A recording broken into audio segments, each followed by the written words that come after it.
Hello, I'm Mr. Rogery, and in this video I'm talking about crafting profession equipment and stats. So if you're wondering what each stat does, or which profession equipment you should get, I've got you covered. So to start, let's look at the UI. All crafting professions have a similar layout.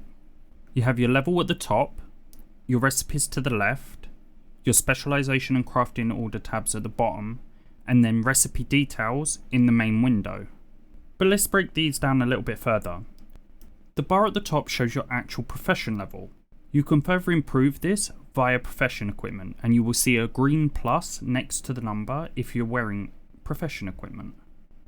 For example, equipping the Radiant Lupes as a jewel crafter will give you +5 skill. The next section I want to break down is the recipes. Recipes you know will be highlighted, and recipes you don't know will be greyed out.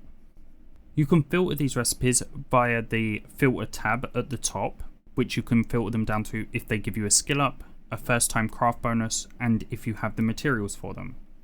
You can also use this window to change which version of the profession you are using, such as going from Khazalgar back to Dragon Isles.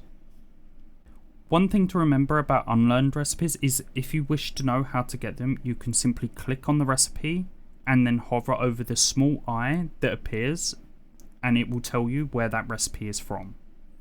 Next we have the main profession window. Here you'll see crafting details. So the first stat is recipe difficulty.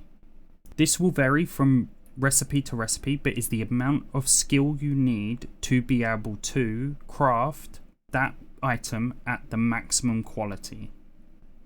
Underneath you will see your skill with that recipe. The way that skill is calculated is it takes your base skill, which is the number at the top, plus any bonuses you would gain from specialization. Most crafted items have between 3 and 5 qualities. You can always see how much skill you need to get the next quality by hovering over the bar at the bottom. Next we get to concentration. Concentration was a new stat introduced for the War Within. The easiest way to look at concentration is it will just boost your skill for one craft to the point where you would get the next highest rank. The value of the concentration is how much concentration you need to spend. All crafters have a base of 1000 concentration and will recharge 1 every 6 minutes, regardless of whether you're online or offline. In order to concentrate on a craft, you just hit the concentrate button and it will automatically fill it out. Next we have resourcefulness. This is just a simple proc that when you craft you have a chance to gain materials back. If you are doing work orders, you will receive the materials, not the person who placed the work order. Next we have multi-craft. This is a chance on some items to receive multiple of that item. So if you were crafting potions, you might receive 2 instead of a single potion. If you proc multi-craft for a work order, the person who placed the work order will receive the multi-craft proc, not you. And finally we have ingenuity. This is a chance that you will be refunded part of your concentration if you concentrate on a craft. For profession equipment, you will not be able to choose stats for the 2 accessory slots. However, for the tool slot, you can pick which stat is on it. Depending on which profession you are crafting for will depend what stat you want. So, for example, if you are doing jewel crafting and you're doing lots of work orders, resourcefulness is a very good thing to have because you'll get mats back from doing those work orders.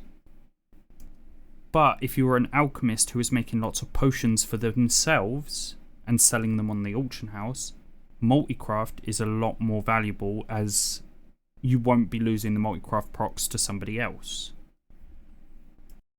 The other 2 stats you can put on your weapon are crafting speed and ingenuity. Crafting speed generally doesn't see much use because you don't need to craft that much faster. And while ingenuity will be very good at the beginning, it will fall off as you become better and better at whatever profession you've picked. Generally, my rule of thumb is if you're crafting lots of small items, multi-craft is great. If you're crafting bigger items such as spark items, I would recommend going with resourcefulness, as getting a single item back can mean several thousand gold worth of a material. You can also enchant your profession tool. I'd recommend enchanting it with resourcefulness, as there is no multi-craft enchant. And that's all I really have for profession equipment and their stats. If you found this useful, then please consider liking, and if you want more World of Warcraft content, then please consider subscribing. Cheers and happy crafting.